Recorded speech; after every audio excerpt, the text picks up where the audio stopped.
안녕하세요. 재무제표 파헤치기의 잔돈 사냥꾼입니다. 오늘은 한화 에어로스페이스의 두 번째 시간인데요. 이번 시간에는 기업의 재무제표 측면에서 살펴보도록 하겠습니다. 준비되셨으면 바로 시작하겠습니다. 파트 2 재무제표 분석입니다. 매출액에서 매출 채권 및 기타 채권의 비중이 얼마나 되는지 먼저 살펴볼게요. 그 이유는 매출액 대비 매출 채권의 비중이 너무 크다는 것은 고깃집 사장님께서 고기를 외상으로 계속 손님에게 판다는 뜻이 되는데, 그렇다는 건 회사의 실제 현금 흐름에 부정적인 영향을 끼치기 때문입니다. 보시는 표에 막대 그래프를 2017년부터 연간 매출액의 추이를 나타냈고요. 꺾은 선 그래프로는 매출액 대비 매출 채권의 비율을 표시한 건데요. 매출액은 2017년 4.2조, 2018년에는 4.4조, 그리고 19년도에는 5.2조를 기록하고 그때까지 지속적으로 상승한 것을 알 수 있어요. 근데 아시다시피 올해는 코로나19로 그 여파로 인해서 국방비 예산 감축이 있었다고 일부 시간에 말씀드렸죠. 또한 그 외 여러 요인으로 3분기까지의 실적은 3.5조에 해당한다고 할 수 있습니다. 그렇다고 해도 3.5조 자체는 크게 나쁜 결과치는 아니라고 보여지네요. 근데 문제는 매출 채권의 비율인데요. 보시는 바와 같이 평균 25%대에서 움직이는 매출 채권이 보입니다. 거기에 더해 2020년도에는 그 비율이 35.94%까지 치솟은 것을 알 수 있어요. 지난번 살펴본 기아차의 경우 이 비율이 4.4%, CS 윈드의 경우에서도 20%였다는 점을 참고하면 매출액에 대비 매출 채권의 비율이 조금 높은 것을 알 수 있습니다. 영업이익의 추이에 대해서 살펴보겠는데요. 위에 막대 그래프를 보시면 2017년도에는 820억, 그리고 2018년도에는 그보다 낮은 530억을 기록하고 2019년도에는 반등해서 1,600억 원대로 상승한 것을 알 수 있어요. 그에 따라 영업이익률 개선 효과도 보였는데요. 2017년에는 1.96%에서 2020년도 3분기에는 4.6%까지 상승한 것을 알 수 있습니다. 하지만 절대적인 수치로 봤을 때 영업이익도 사실 별로 높은 수치는 아니에요. CS 윈드의 2020년도 예상 영업이익률은 9.84%였고, 전통적으로 영업이익이 그리 높지 않은 자동차인 기아차인 경우에도 3.5%인 정도를 감안하면은 한화 에어로스페이스의 영업이익률 자체는 사실 그리 높은 값은 아닙니다. 다만 영업이익률이 2021년, 2022년도에는 큰 폭으로 상승할지에 대해서는 조금 더 지켜봐야 할 것으로 보여지네요. 법인세 차감 전 계속 순이익에 대해서 살펴보죠. 다행히도 2017년도부터 해서 지속적으로 법인세 차감 전 순이익률이 개선되고 있는 것을 알 수 있어요. 2017년도에는 매출이 4.2조에 법인세 차감 전 순이익은 177억 원 정도이죠. 근데 2020년 3분기에는 매출이 3.5조인데에 반해 법인세 차감 전 순이익이 1271억 원인 것을 알 수 있어요. 다음은 자본 잠식 여부인데요. 자본 잠식은 자본금이 자본보다 커지는 상황을 말해요. 다시 말해 기업의 이익잉여금이 일반적인 경우에는 기업의 잉여금이 계속 쌓여야 되는데 결손금이 생겨서 자본금보다 자본 자체가 작아지는 것을 말합니다. 보시는 바와 같이 지배기업 소유주 지분 대비 보통주 자본금의 비율은 4년간 10에서 12%로 양호한 흐름을 보여주고 있다고 볼 수 있네요. 따라서 자본 잠식 여부는 훌륭하다고 볼 수 있겠습니다. 유무형 자산입니다. 다른 기업 영상편에서 말씀드렸듯이 조선산업과 같은 기간산업의 경우에는 유형 자산이 매출액 대비 80%에 달하는 경우도 있습니다. 왜냐하면 그 기업의 생산을 위해서는 고가의 장비들이 많이 필요하기 때문이겠죠.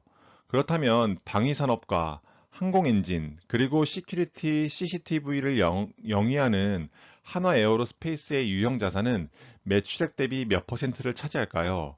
보시는 바와 같이 33에서 35%를 왔다 갔다 하는 것을 알 수 있어요. 2020년 3분기를 보시면 매출이 1년으로 잡히지 않았기 때문에 기존에 있던 유형 자산의 비중이 커 보이는 것이니 뭐 51%다, 52%다 이거를 크게 신경 쓰지 않으셔도 됩니다. 그리고 맨 밑에 있는 무형 자산의 경우에는 2017년도에는 953억 원으로 매출액 대비 23%에 머물렀지만 2019년도에는 1조 8천억 원으로 35%에 육박하는 것을 알 수 있어요. 그 이유는 조금만 이따가 다시 살펴보도록 하겠습니다. 우선 유형 자산의 세부 내역에 대해서 살펴보면 보시는 바와 같이 유형 자산에는 뭐 토지, 뭐 건축 및 구축물, 기계 장치, 뭐 건설 중인 자산 및 미착 기계 등이 있는데요.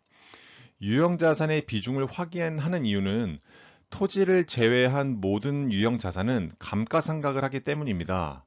감가상각이라고 하는 것은 사들인 유형 자산을 재무제표에 자산화를 시키고 몇 년에 나누어 비용 처리를 하는 것을 말하는데요. 이것은 유형 자산을 구매한 연도에 전부 비용 처리하는 것보다 몇 년에 나눠서 비용 처리를 하면은 더 작게 보이죠, 비용이. 마치 우리가 신용카드로 할부를 하는 것과 유사한 거라고 보면 돼요.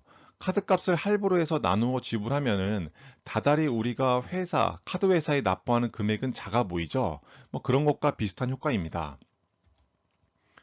무형자산 부문을 살펴보면 2019년도에 갑자기 무형자산의 증가한 이유를 살펴보죠. 보시는 바와 같이 영업권에서 7,970억 원이 추가된 것을 알 수 있어요. 이는 한화 에어로스페이스가 새롭게 회사를 취득하는 과정에서 그 취득할 회사의 공정가액보다 추가로 프리미엄을 주겠죠. 그 금액에 대해서 영업권이라는 계정으로 반영하기 때문입니다. 다음으로는 재고자산의 증감 여부인데요. 재고자산은 유동자산의 하위 항목으로 재고자산은 적정한 비중을 유지해야 합니다. 너무 낮게 되면 늘어나는 수요에 대응할 수 없게 되고 또 너무 높으면은 재고자산을 너무 많이 산 뜻이 되기 때문에 현금 유동성이 악화되는 원인이 됩니다. 한화 에어로스페이스의 재고 자산의 비중은 보시는 바와 같이 2017년도에는 28.76%, 그리고 2019년도에는 29%, 그리고 2020년도 3분기 기준으로 32.98%로 비중이 약 30%에서 왔다 갔다 하는 걸로 보여지는데요. 기아 자동차를 한번 살펴보면 유동자산 대비 재고자산의 비중은 약 35%로 움직이는 것을 참고한다면 적정한 비중을 유지하는 것으로 보여지네요. 이제 영업활동, 투자활동, 그리고 재무활동 현금 흐름에 대해서 살펴볼 건데요. 우선 영업활동에 대해서 살펴보시죠. 영업활동 현금 흐름은 사실 당기순이익과 큰 차이를 보여서는 안 됩니다. 왜냐하면 당기순이익이라는 것은 기업과 관련된 영업활동 그리고 영업 외적인 활동을 다 하고 나서 재무제표에 표시되는 순이익이라는 뜻이고, 영업활동 현금 흐름은 실제 영업활동을 통해서 들어오고 나간 현금 유입을 표시하기 때문인데요. 따라서 영업활동 현금 흐름과 당기순이익이 차이가 점점 커진다는 것은 찍히는 매출은 큰데 들어오는 현금이 그만큼 안 된다는 뜻으로 해석할 수 있습니다. 차트를 보시면 막대 그래프는 영업활동 현금 흐름을 나타내는데요. 2017년도 마이너스 97억 원을 찍은 후 2018년, 2019년도에는 상승을 아주 많이 반전시켜서 괜찮은 흐름을 보이다가 올해 3분기까지도 플러스를 유지하지만 그 폭이 많이 줄어든 상태인 것을 알 수 있어요. 당기순이익 흐름을 나타내는 꺾은선 그래프를 살펴보시면 당기순이익은 2018년도에는 2017년도에는 마이너스 477억 원 정도가 되는데요. 2018년도, 2019년도에는 플러스로 상승 반전했네요. 따라서 영업활동 현금 흐름에서 당기순이익을 뺀 A 빼기 B를 보시면 맨 아래에 있죠.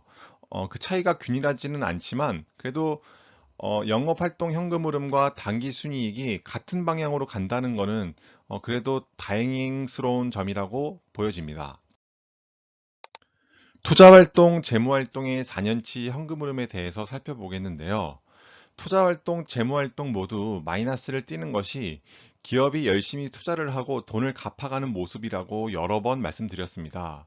우선 가장 상단에 투자활동 현금 흐름을 보시면 어, 2017년도를 제외하고 지속적으로 투자활동 현금 흐름이 마이너스를 띠고 있네요. 이는 좋은 현상이라고 보여지네요. 재무활동 현금 흐름 두 번째를 보시면 지속적으로 흐름이 플러스인 것을 볼 수 있는데 이는 사실 그닥 좋은 신호는 아니라고 볼 수 있겠네요. 돈을 재무활동은 돈을 갚아 나가야 되는데 돈을 계속 빌리는 뜻이라고 볼 수 있기 때문입니다. 만약에 신사업에 투자를 하거나 단기 차입금이 일시적으로 늘어서 플러스인 것은 괜찮지만 지금 보시면 2017년도부터 2020년도까지 지금 재무활동 현금 흐름이 계속해서 플러스인 거죠. 다시 말해 돈을 계속 빌린다는 뜻입니다. 이거는 사실 그렇게 좋은 현상이라고 볼 수는 없고요. 그렇지만 밑에 보시면 다행히도 기말 현금 및 현금성 자산을 살펴보면 2017년부터 꾸준히 증가하는 것을 알 수 있어요. 2020년도 3분기를 보시면 약 1조 정도가 된다는 것을 알 수 있겠습니다. 파트 3, Simply Wall Street Analysis를 살펴보겠습니다. 우선 오른쪽 스노우플레이크 애널리시스를 살펴보면 배당금의 비중은 크고 재무적으로 건전한 상태라고 나와 있네요. 미래 성장 가능성과 주가의 고평가에 대한 밸류 측면에서는 보통 점수를 받고 있다고 볼 수 있겠습니다. PB 레이시오는 0.9배로 산업과 시장보다 낮은 수치를 보이고 있는데요. 다시 말해 한화 에어로스페이스의 자산을 다 갖다 팔면 주가보다 더 비싼 값을 받을 수 있다는 뜻이 됩니다. 그리고 바로 옆에 있는 향후 3년간의 ROE를 살펴보시면 10.1%로 산업보다 높은 ROE를 기록할 것이라고 예측되어 있네요. 더불어 그 옆에 있는 PE 레이시오를 보면 29.3배로 산업과 시장보다 더 높은 펄을 유지하고 있는 것을 알 수 있습니다. 마지막으로 제가 가장 중요하다고 생각하는 PEG 레이시오인데요. 피터 린치는 PEG 레이시오가 0.5 이하면은 매수, 그 다음에 1.5 이상이면 적극 매도하라고 했었습니다. 여기서 보시는 바와 같이 하나 에어로 스페이스는 PEG 레이시오가 0.6배인 것을 알 수 있는데 이는 양호한 수치라고 볼 수 있겠네요. 파트 4. 기업의 적정 가치에 대해서 한번 알아보겠습니다. 우선 하나 에어로스페이스의 현재 주가는 얼마일까요? 지금 주가는 28,000원입니다. 코로나 때 최저 14,850원을 기록한 후에 약 2배가량 올라 지금 28,000원 선에서 거래되고 있는 것을 알 수 있고요. 최근 5년간 최고점이 언제인지를 살펴보면 2016년도 말에 68,600원에 거래된 것을 알 수 있습니다. 만약에 기업의 적정 주가를 사경인 회계사가 제시한 S림 계산법으로 한번 해보도록 하겠습니다. 만약에 내년에 ROE가 5.45%까지 오른다고 한다면 적정 주가는 32,643원 정도가 되는데요. 이거는 현재 주가인 28,000원보다 15% 정도 상승한 값이 되겠네요. 근데 만약에 그 다음 연도, 즉 2022년도에 ROE가 8.05%까지 올라간다면 적정 주가는 48,200원 정도가 되겠습니다. 참고로 여기서 말하는 이 요구 수익률이라고 하는 것은 한국 신용평가의 등급별 금리 스프레드 트리플 B-의 5년 금리인 것은 참고로 밝힙니다. 오늘의 결론입니다. 한화 에어로스페이스의 성장성은 정부의 국방비 예산 중 방위력 개선비에 크게 영향을 받는다는 점은 사실 장점이자 단점으로 보여집니다. 왜냐하면 정부의 의지에 따라 지대한 영향을 받기 때문이며 이는 집권 정당이 보수이냐 진보이냐에 따라서도 얼마든지 달라질 수 있기 때문입니다. 그럼에도 불구하고 현재 주가는 저평가로 보여지네요. 밸류에이션 측면에서는 향후 2, 3년 정도는 우상향의 곡선을 보이지 않을까 생각됩니다.